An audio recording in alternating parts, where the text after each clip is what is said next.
My name is Russ Horn, and today I want to talk to you about the higher time frame. Now, higher time frame trading is when we relate to a time frame that's a little bit bigger than the time frame we're currently trading, and this is to keep you trading in the direction of the trend. Now, we look at this chart, we're looking at a 1 hour time frame, and I've put a couple of different moving averages on it. We've got a 8 period EMA and a 21 period EMA. And with this, we get an idea of the trend. We can visually see when the trend changes and what direction the trend is going. When the 8's above the 21, we've got an uptrend. When the 8's below the 21, we have a downtrend.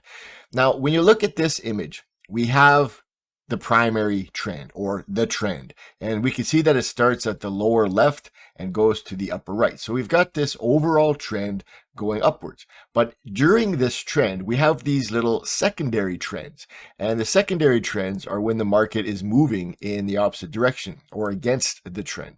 So we've got these secondary trends along the way. And within the secondary trends, we've got these little moves that go with the greater trend, but they're inside of the secondary trends. These are called the tertiary trends. We're not going to look too much at those. But what we want to do is take a look at the overall trend. So we've got the overall trend, and this trend is going to change direction. So we're moving up, and then the trend goes down. If we're going to be taking trades in the trending direction, when we have these trends changing direction, there's a good chance we're going to get stopped out. There's a good chance we're going to have losing trades because even though we're trading with technically the trend, they don't go very far. We have this move down. It does not go very far before it corrects itself and moves back up again. And when it does move in the proper trending direction, the market tends to move quite a ways. And this is where the higher time frame comes into play. With this, you can see how the trend is changing direction. This again is the 1 hour time frame. So I'm going to move to the next higher time frame. And in this case, it'll be the 4 hour. So I want to take a look at this on the 4 hour. I'm going to throw a line on here so that when we move to the 4 hour, we know exactly what section we're looking at. And that is right in here. And when we take a look at this, we can see that the trend has remained up this whole time. So we've got a trend that starts going up from down here. At this point, we get a crossover and the trend is up.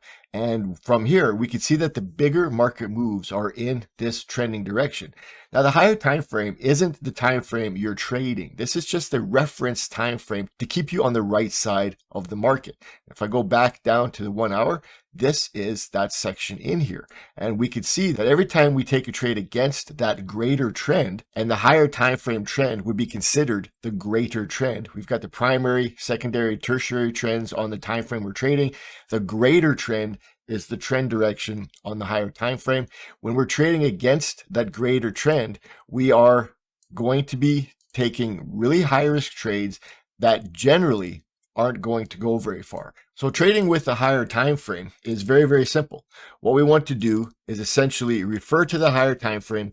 That's going to give us the trending direction. That is going to give us the direction we want to trade. If I go back to the 4 hour, we can see that with this, again, using the 8 and the 21, the trend is up. So with this information, we're simply going to limit the trades we take to that higher time frame trend direction. So in this case, the trend direction is up. And from here, we want to be looking at taking long trades. So this is the current market on the 1 hour time frame. This is the time frame we're trading because the 4 hour is the higher time frame in this example.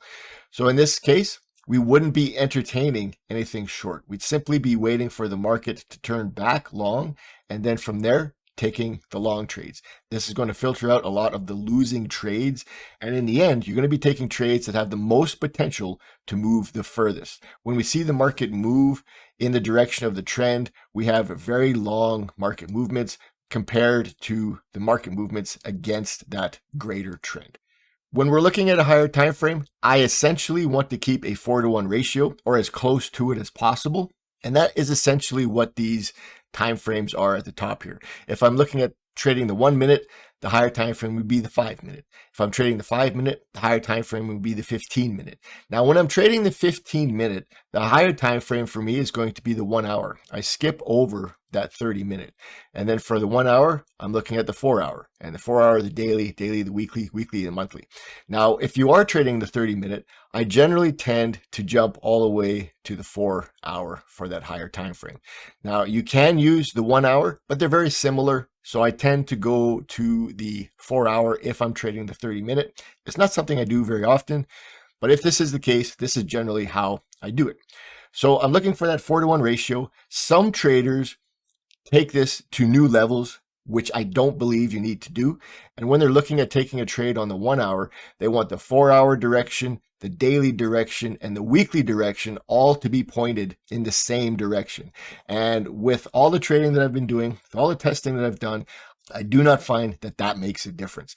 As long as that next higher time frame is pointed in a direction, the time frame that I'm trading is the direction that I want to take it. I want to take this current time frame and trade it in the direction of the higher time frame. And it's really as simple as that. All right, I hope this video was educational. I hope you got a lot from this, and I will see you in the next video.